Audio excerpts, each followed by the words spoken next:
Hello मेरे प्यारे दोस्तों, कैसे आप लोग? ठीक ठाक है ना? तो चलिए आज हम लोग जो नया टॉपिक जो देखने जा रहे हैं उस पे देखते हैं। एक्सरसाइज 1.1, ठीक है ना? चैप्टर 1 है और ये जो चैप्टर है रियल नंबर है। इसको हिंदी में बोलते हैं वास्तविक संख्या या संख्या। तो इसमें कह रहा है कि निम्नलिखित संख्याओं का एचसीएफ ज्ञात करने के लिए यूक्लिड विभाजन एल्गोरिथम का प्रयोग कीजिए। एचसीएफ निकालना हम सिखाए हैं, बेसिक मैथ में भी बताया है, ठीक है ना? एचसीएफ यानी मसा, और मसा हम लोग जानते हैं अभाज्य गुणनखंड विधि द्वारा, भाग विधि द्वारा, दोनों तरीका। लेकिन यहाँ पे विधि कोई अलग कह दे रहा है। यूक्लिड विभाजन ये है क्या, पहले इसको जानना होगा। पहले इसको समझ लो। अगर कोई भाग देता है तो कहा जाता है ना कि कोई भाग दे दिया और कह दिया कि सही है मेरा, वो कहा कि गलत है, तो क्या कहा जाता है? तो साबित करो, यही ना? तो वो साबित जो करने वाला फॉर्मूला है ना, उसी को यूक्लिड एल्गोरिथम विभाजन का नाम दे दिया गया। तो पहले हम समझते हैं यहां जो रहता है उसको क्या बोलते हैं, बोलो? भाज्य। और यहां जो होता है भागफल, और यहां जो होता है शेषफल। बहुत बढ़िया। और यहां जो होता है भाजक। हम लोग हिंदी इंग्लिश दोनों मीडियम थोड़ा जान लेते हैं क्या? इसको इंग्लिश में क्या बोलते हैं? इसको इंग्लिश में बोलते हैं डिविडेंड। इसको इंग्लिश में क्या बोलते हैं? क्यूटेंट। और इसको रिमाइंडर, ठीक है ना? और इसको डिवाइजर।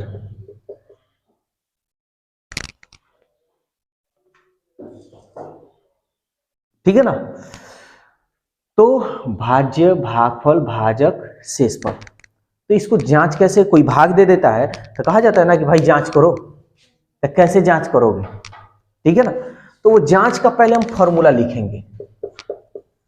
बहुत बढ़िया से बेसिक मैथ। देखो भाई, मैथ जो बच्चे लोग होते हैं सबसे ज्यादा किससे डरते हैं? दो ही एगो सब्जेक्ट है, क्या है?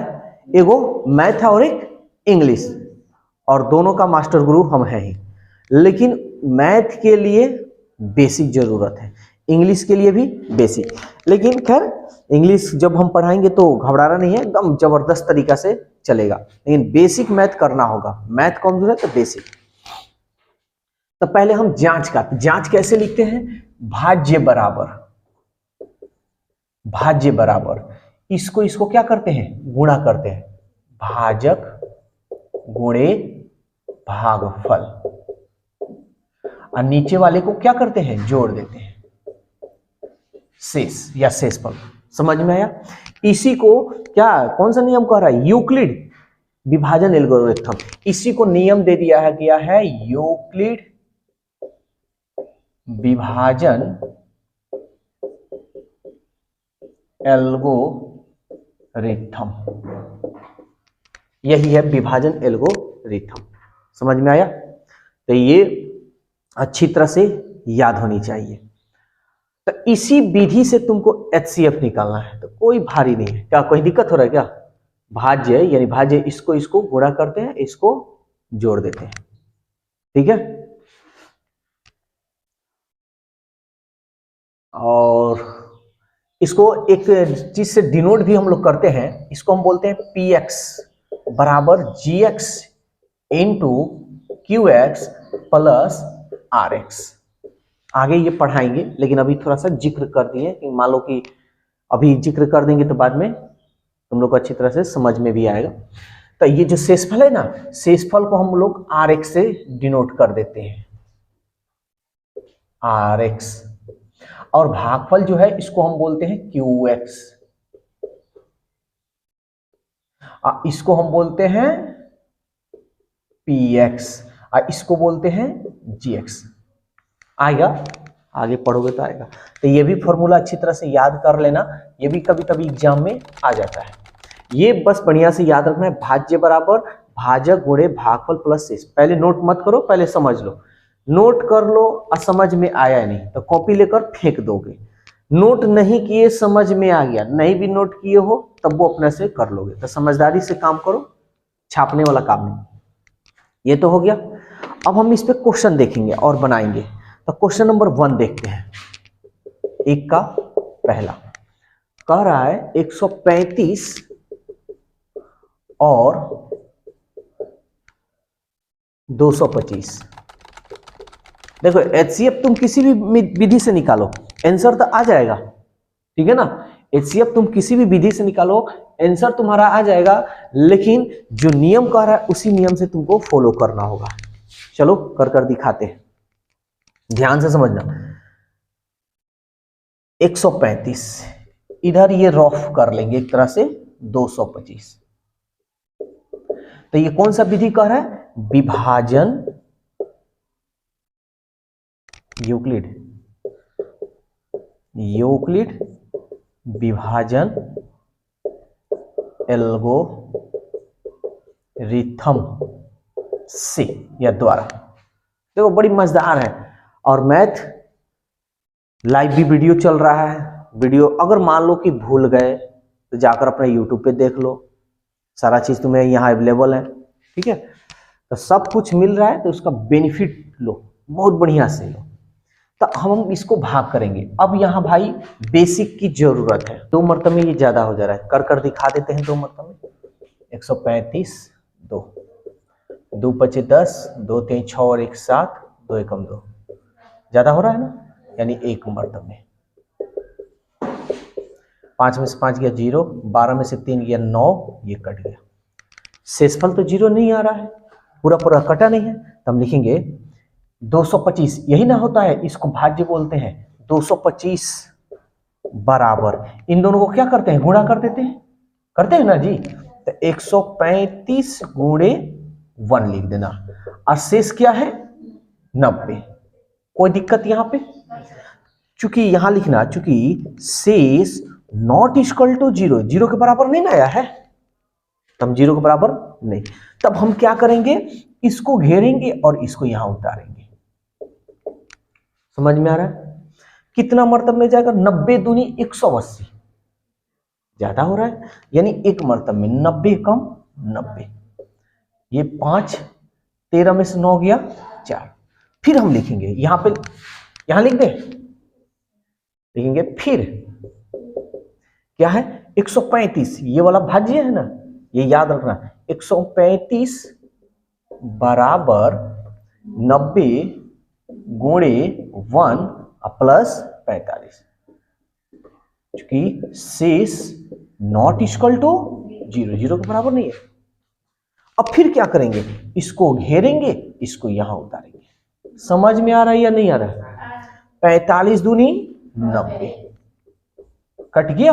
तब फिर लिखेंगे, फिर 90 बराबर 45 गुणे 2, आप प्लस शेष कितना आया? अब यहां लिखेंगे, चूंकि शेष 0 के बराबर है ना, काम खत्म। तो इसलिए HCF बोलो या मसब बोलो, तो HCF किससे कटा है? देखो तो 45 से ना, 45 से HCF हमारा आया 45। समझ में आया या नहीं आया? आया। बहुत लोग क्या करता है कि ऐसे नहीं बनाता है, ये वाला है ना, ये ऐसे ही बनाकर और आंसर मार देगा। तो ये 100 में नहीं बल्कि 200% ये गलत है, क्योंकि ये यूक्लिड विभाजन एल्गोरिथम का मेथड नहीं है, मेथड मेरा ये है। समझ में आया? कोई दिक्कत? बन जाएगा इस पे। चलो नोट करो और इसको, ठीक है, कोई भारी नहीं है, एकदम आसान है। हम पहले यूक्लिड विभाजन एल्गोरिथम से छोटा कौन है? 196, बड़ा कौन है? 38,220। भाग देते हैं। 38 यानी 3 गो अंक है तो 3 गो देखेंगे, तो 3 मरतब में तो जाएगा नहीं, ज्यादा हो जाएगा। 3 9 27, 3 6 18, 3 9 27, और 3 2 5, बहुत ज्यादा होगा। 2 मरतब में देखते हैं, 2 9 18, 2 एकम 2 और 1 3, शायद 2 मरतब में जा रहा है, देख लेते हैं। 2 छके 12, 2 9 18 और 1 19, 2 एकम 2, 2 और 1 3, ज्यादा हो जा रहा है जी। इसका मतलब ये कितना मरतब में जाएगा? 1 मरतब में। 196। 12 में से 6 गया 6, 17 में से 9 गया 8, 2 में से 1 गया 1, फिर यहाँ पे 2 है ना, इसको उतारेंगे क्योंकि अभी ऊपर है इसलिए हम नहीं घेर रहे हैं, ठीक है ना। जिस तरह भाग सिंपल में करते हो उसी तरह करना है इसको पहले। तो कितना मरतब में जाएगा? 9 8 9 9 81, 9 मरतब में हम थोड़ा देख लेते हैं। 9 छके 54, 9 9 81, 81 में हम 5 जोड़ेंगे, 81 5 86, 9 एकम 9 9 8 17, चला जा रहा है, यानी 9 मरतब में जाएगा। 17 64, 12 में से 4 गया 8, 15 में से 6 गया 9, 7 7 कट गया, 1 1 कट गया, फिर यहाँ बचा हुआ है, इसको उतारेंगे। समझ में आ रहा है अच्छी तरह से? क्योंकि अभी सिंपल तरीका से, क्योंकि अभी ऊपर है, अगर नहीं रहता ना तो इसको घेरते हैं, इसको यहां उतारते, ठीक है। कितना मरतब में जाएगा? 5 मरतब में देख लेते हैं भाई। 5 छके 30, 5 9 45 और 3 48, 5 एकम 5 और 5 4 9, कट गया।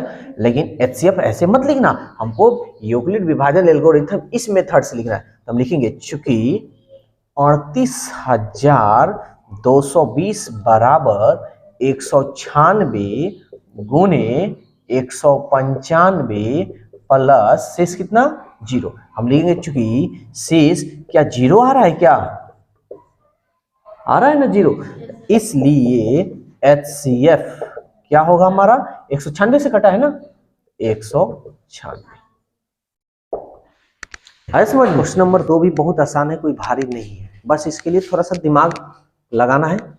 कह रहा है कि दर्शाइए का मतलब दिखाइए या साबित कीजिए, दर्शाइए कि कोई भी धनात्मक विषम पूर्णांक 6q + 1 या है या 6q + 3 या 6q + 5 के रूप का होता है, यानी ये साबित हमको करना है। तो इसके लिए तुम लोग को कुछ काम करना होगा, यहां मानना होगा। माना ए क्या है? धनात्मक पूर्णांक, माना कोई भी धनात्मक पूर्णांक इतना के रूप में हम मान लेंगे। माना ए कोई, या ऐसे लिख लो, माना a बराबर BQ + R। ये हमेशा याद रखना, a बराबर BQ + R। a क्या है, b क्या है, r क्या है, q क्या है, ये हम बताते हैं। अब यहां लिखेंगे जहां a एक धनात्मक पूर्णांक है, a क्या है? एक धनात्मक पूर्णांक है। अब b क्या होगा, यही ना जी। तो देखो यहां सब में क्या दिख रहा है? 6 6 6 दिख रहा है ना। कभी कभी ये 7 7 7, तो यहां पे जो रहेगा तब b बराबर लिख लेना, b बराबर क्या? 6। और r ये जो है ना 1 3 5, ये r है। r बोले तो शेषफल, r क्या है? शेषफल है। तो r का मान कैसे कहां तक होगा, ये बात समझने की जरूरत है। यहां लिख लेना 0 <= r, यानी इसका मतलब ये हो गया कि r का मान या तो 0 के बराबर होगा, नहीं तो 0 से बड़ा होगा। और कहां तक होगा? तो ये होगा <6। यहां क्या है? 6 है ना। अगर 7 रहता तो 7, 8 रहता तो 8, यहां 9 9 9 रहे तो b बराबर क्या लिखते? 9। समझ में आया? ये हमेशा परमानेंटली है, ऐसे लिखना। अब इसका मतलब समझ लो, इसका कहने का मतलब हो गया चूंकि r का जो मान होगा या तो 0 होगा, नहीं तो 0 से बड़ा होगा। तो 0 होगा, नहीं तो 0 से बड़ा होगा। बड़ा होगा मतलब 1 होगा, 2 होगा, 3 होगा, 4 होगा, 5 होगा, 6 होगा। क्या 6 होगा? क्या कहां से नहीं होगा भाई, क्योंकि r का जो मान है ना कह रहा है 6 से छोटा, यानी ये कह रहा है ना 6 जो होगा r से बड़ा होगा, इसका मतलब r छोटा होगा, r का जो मान होगा 6 से छोटा होगा, तो ये 6 हमारा नहीं होगा। बात समझ में आया या नहीं आया? आया। तो अब हम लिखेंगे, चूंकि a बराबर b का मान क्या है 6 प्लस r। कोई यहां तक दिक्कत है किसी को तो बोले।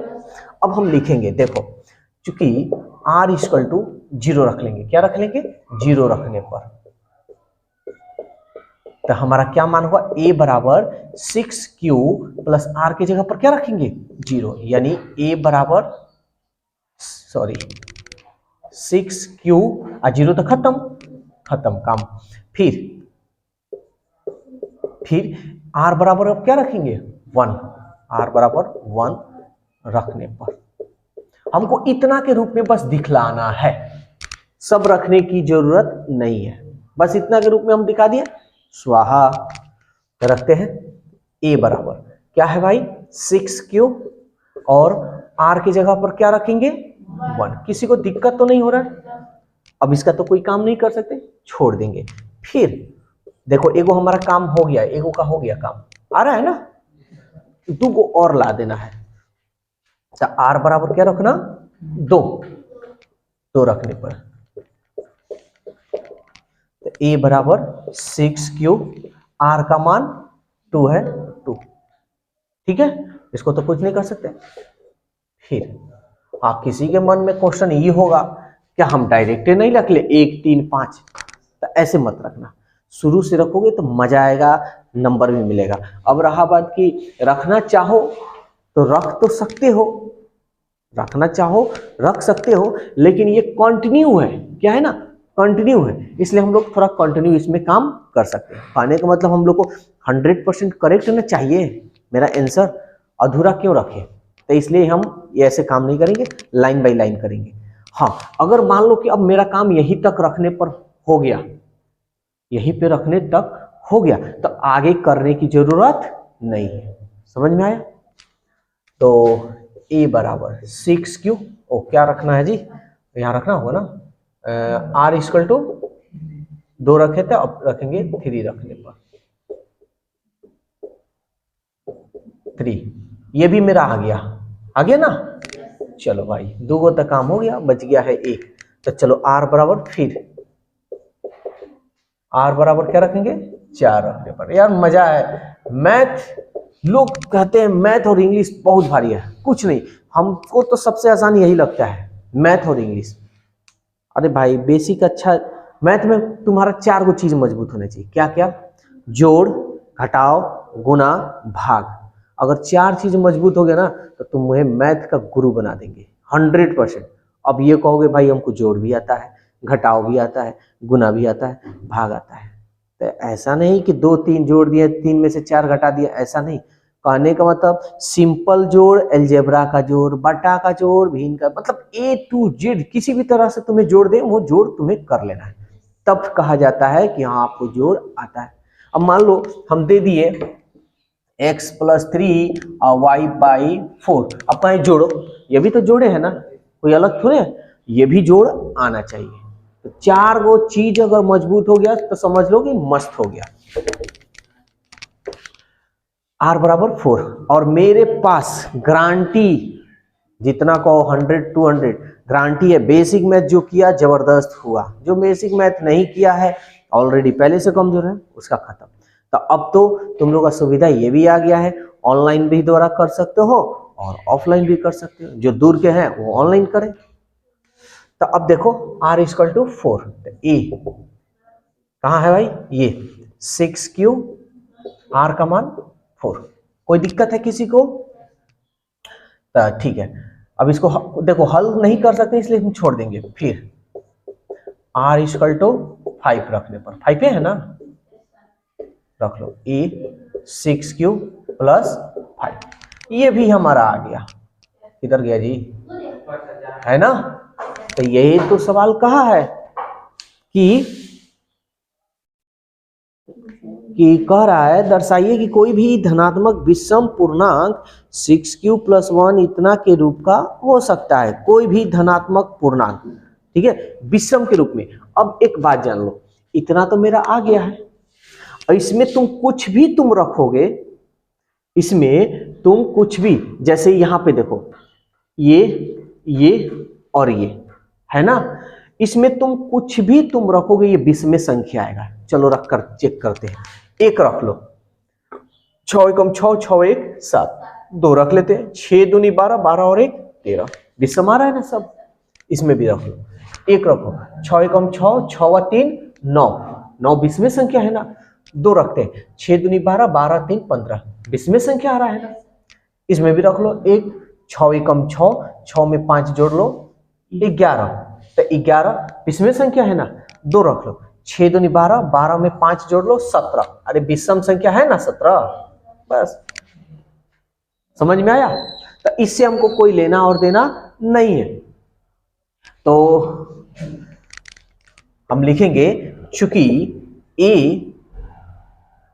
बराबर, ठीक है ना, a बराबर यानी a यहां लिख देंगे, चूंकि a एक विषम संख्या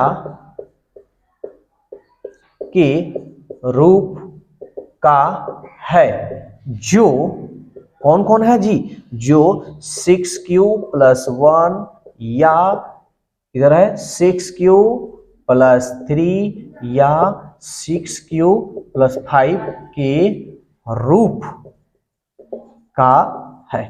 यही प्रूव करना था। समझ में आया। और ये जो है ना, किधर गया भाई, ये सम संख्या के रूप का है। इसमें कुछ भी रखो, देखो एक रखते हैं, 6 में 1 जोड़ोगे, सॉरी गुना करोगे, 6 एकम 6, 6 व 2 8, देखो सम संख्या आ गया। इसमें देख लो, इसमें भी एक रख लो, 1 रखो, 2 रखो, कुछ भी, 6 दूनी 12, 12 में 4 जोड़ लो 16। समझ में आया। तो ये ऐसे है और ये बहुत आसान है, कोई भारी नहीं है, कोई दिक्कत। तो दोस्तों आज का वीडियो कैसा लगा कमेंट्स कर अपनी राय जरूर दीजिएगा।